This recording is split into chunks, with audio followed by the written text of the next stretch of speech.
For centuries it has remained hidden, an artifact so sacred, so powerful, that it was said to hold the very presence of God Himself, the Ark of the Covenant. What if I told you that this divine relic, central to some of the Bible's most extraordinary events, simply vanished without a trace? What happened to it? Where did it go? And why does its disappearance still haunt humanity today?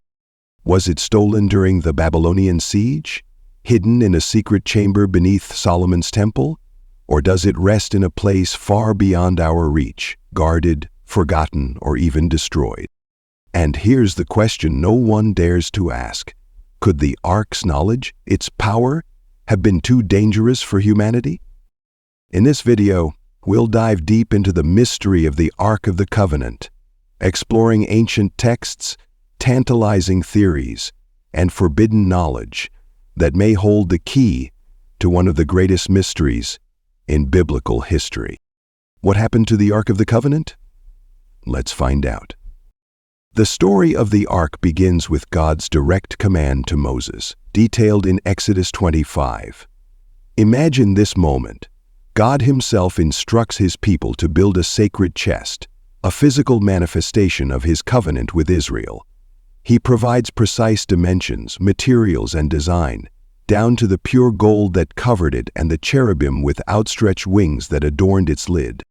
This wasn't just an ornate box. The Ark was the dwelling place of the Shekinah, the visible presence of God. Within it lay 3 sacred objects: records, copper wire, powder pot paintings, and candles. The stone tablets of the 10 Commandments, inscribed by the very finger of God. Aaron's rod, a symbol of divine authority and leadership. A golden jar of manna, a reminder of God's provision during the Israelites' journey through the wilderness.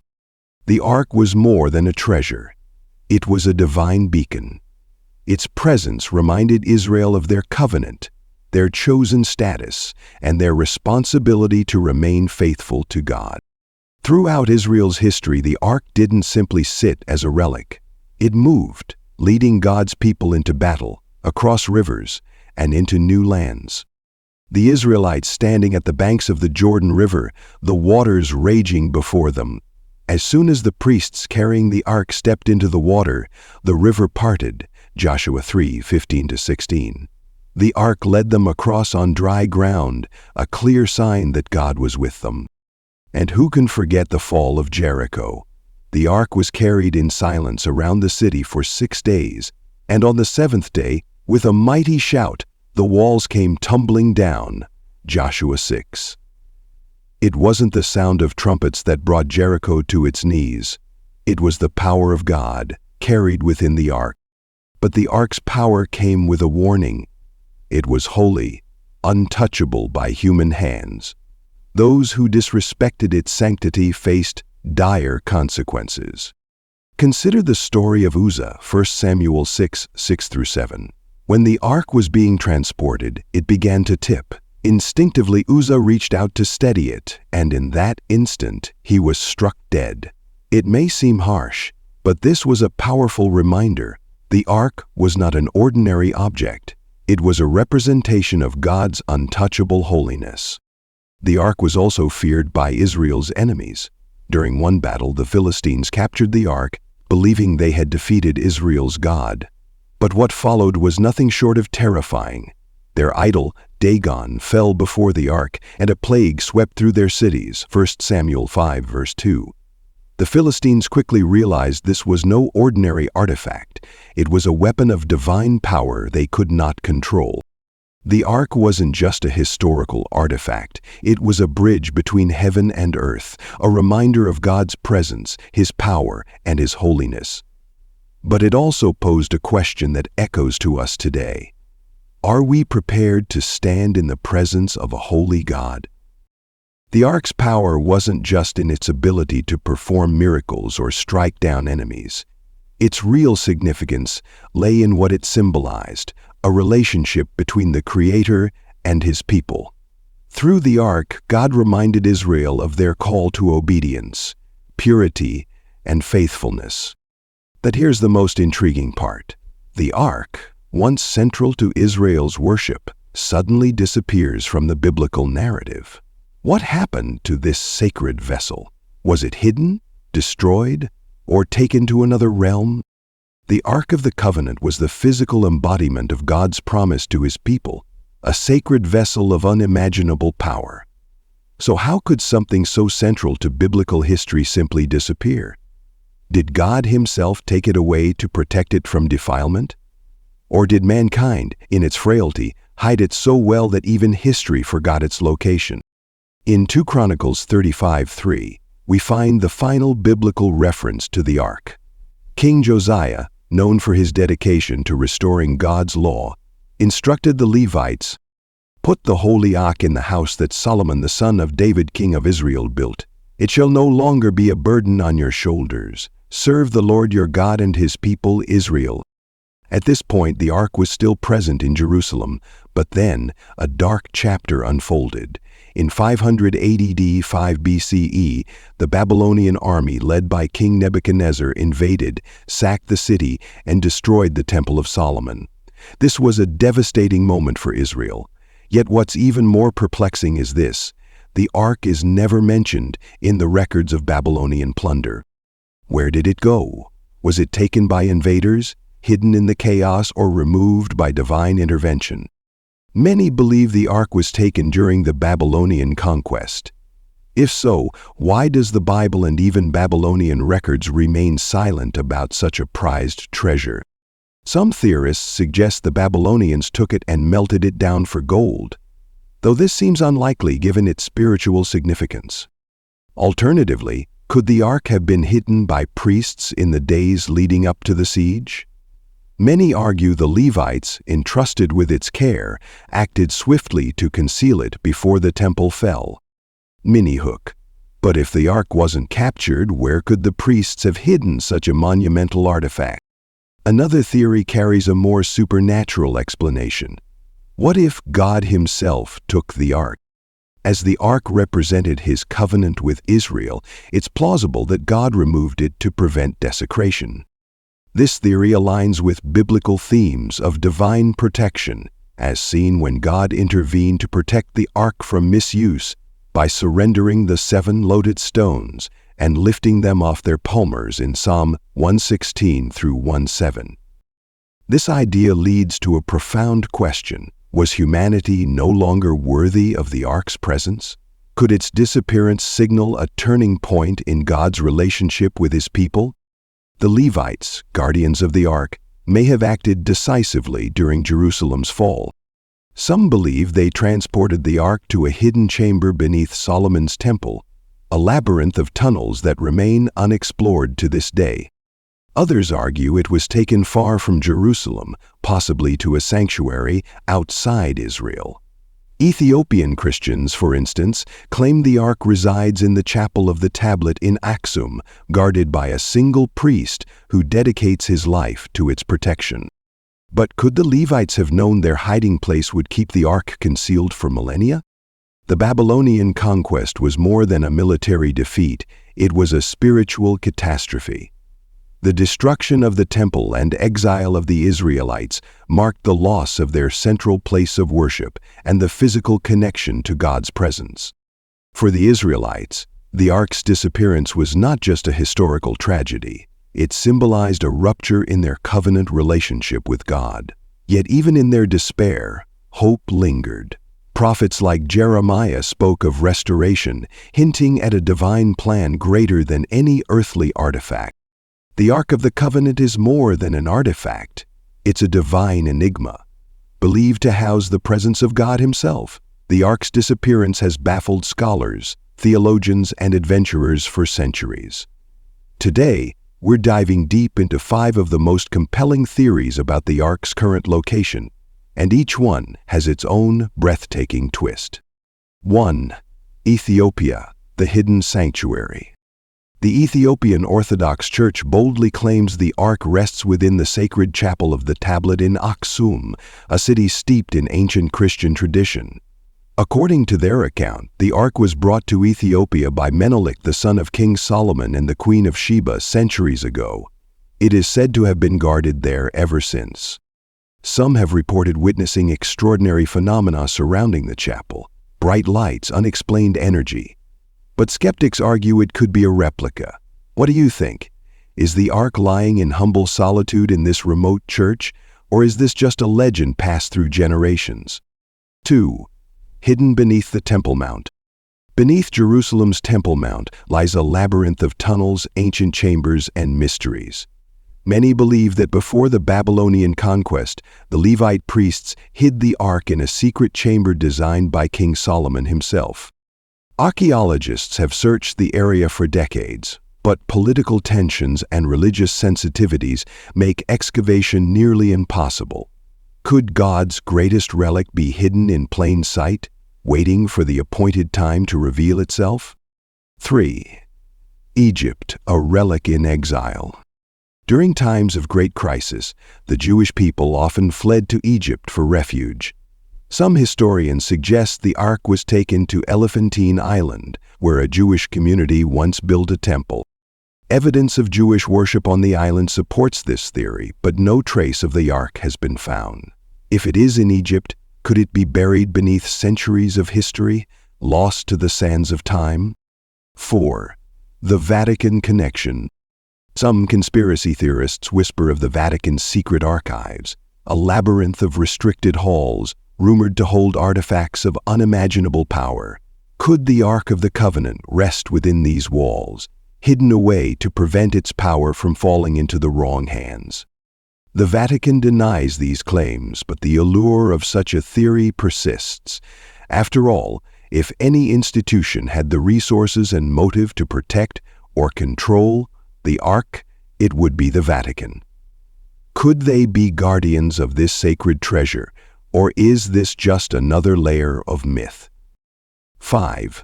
Destroyed or ascended, a divine mystery. Some scholars argue that the Ark was either destroyed during the Babylonian siege or taken to heaven by divine intervention. After all, if the Ark is God's earthly throne, wouldn't it make sense for it to return to Him when its purpose was fulfilled?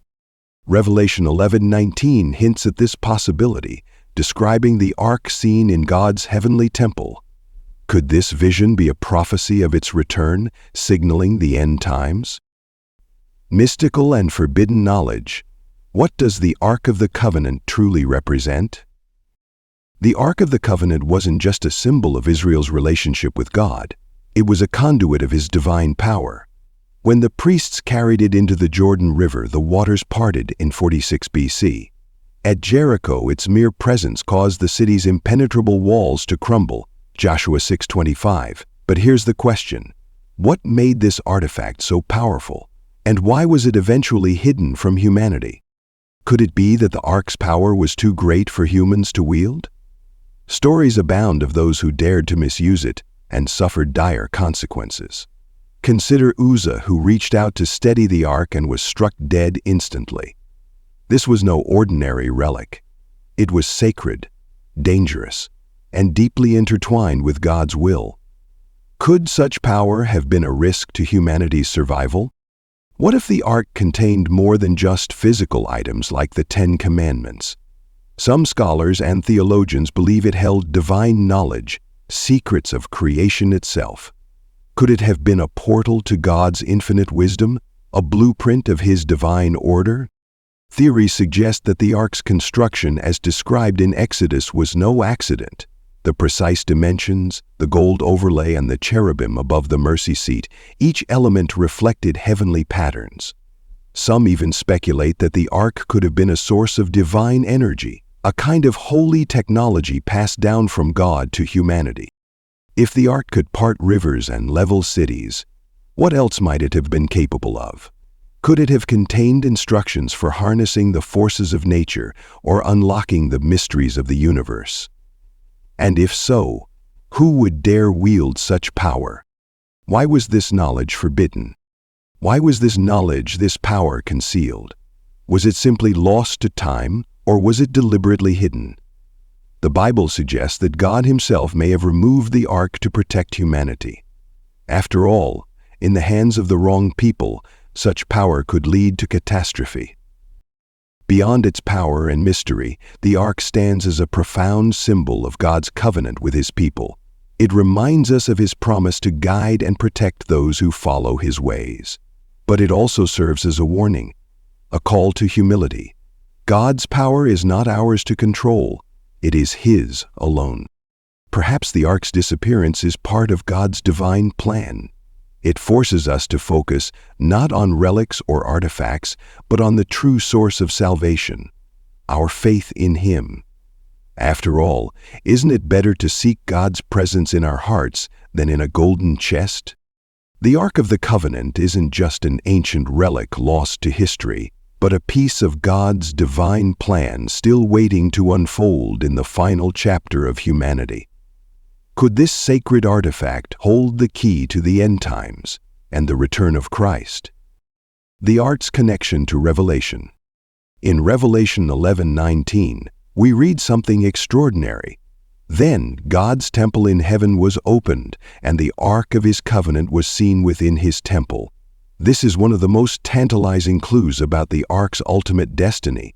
Is this a vision of the Ark returning at the end of days, revealing itself to the world as a sign of God's power and authority? Or could it mean the Ark was never truly lost, but taken to heaven for safekeeping until the appointed time? The Ark wasn't just a chest carrying sacred items. It was the throne of God's presence on earth, the place where heaven touched earth. Its reappearance in heaven is no coincidence. It symbolizes that the covenant between God and His people remains intact even as the world descends into chaos during the final days. But here's the question. If the Ark is destined to return, what does that mean for humanity? Are we ready for the reckoning it might bring? The Ark isn't merely a historical artifact. It's a powerful reminder of God's unchanging authority. When Moses received the Ten Commandments, the Ark became the physical representation of God's covenant, a promise of guidance, law, and protection. But it also carried a warning. To stray from God's law is to invite disaster. In the chaos of the end times, could the Ark return as a divine reminder of humanity's failure to keep that covenant? Imagine the impact of seeing the Ark once again, radiating its holy power, a stark message that God's authority transcends the ages. Would it unite believers in awe, or would it terrify those who have turned their backs on Him? If the Ark exists somewhere on earth, hidden in a secret chamber or guarded by a mysterious order, its discovery could trigger monumental consequences. The Ark is sacred to Judaism, Christianity, and even Islam. Imagine the political and religious tensions that could erupt over who has the right to claim it. Could the search for the Ark bring nations to the brink of war? The Middle East, already a region fraught with turmoil, might become the epicenter of a battle not just for land, but for the very presence of God. But what if this conflict itself is part of the prophecy? Jesus warned us in Matthew 24:6, "You will hear of wars and rumors of wars, but see to it that you are not alarmed. Such things must happen, but the end is still to come." Could the Ark's reemergence be the catalyst for these wars, a sign that the end times are upon us? When the Ark returns, will it be a sign of redemption or a harbinger of judgment? The Ark is more than just a box. It is a symbol of divine justice. In the Old Testament, those who treated the Ark disrespectfully were struck down, a testament to the overwhelming holiness it carried. If the Ark were to return in the end times, its presence could serve as a final dividing line between the righteous and the wicked. It might not just represent God's mercy, but His ultimate judgment. As Revelation warns, the seventh trumpet signals the final outpouring of God's wrath on a rebellious world. Could the Ark be the instrument of that wrath, a reminder that it is a dreadful thing to fall into the hands of the living God? Hebrews 10:31. But what if the Ark's true purpose was never about its physical presence? Could its mystery be a lesson to remind us that faith isn't about what we can see or touch, but about trusting in what we cannot see? What does this tell us about our relationship with God today? The Ark continues to inspire curiosity, reverence, and even controversy. Across generations, it stirs our hearts to ask deeper questions. Why did God allow it to vanish? Could it ever return? And if it did, are we truly ready for what it would reveal? So what do you think? Could the Ark still be out there, hidden and waiting for the right time to reveal its secrets? Or is it gone forever, its purpose fulfilled? Share your thoughts in the comments below. The Ark of the Covenant isn't just a lost artifact. It's a reminder of God's sovereignty, a symbol of His promises, and a mystery that calls us to deeper faith. Whether hidden on earth or taken to heaven, the Ark continues to inspire awe, curiosity, and devotion. Let's carry its lessons in our hearts as we walk in God's light. Don't forget to like, subscribe, and share this journey with others who are seeking God's truth. Together, let's uncover the mysteries of His eternal plan. Until next time, may you walk in His light and uncover the hidden truths of His love.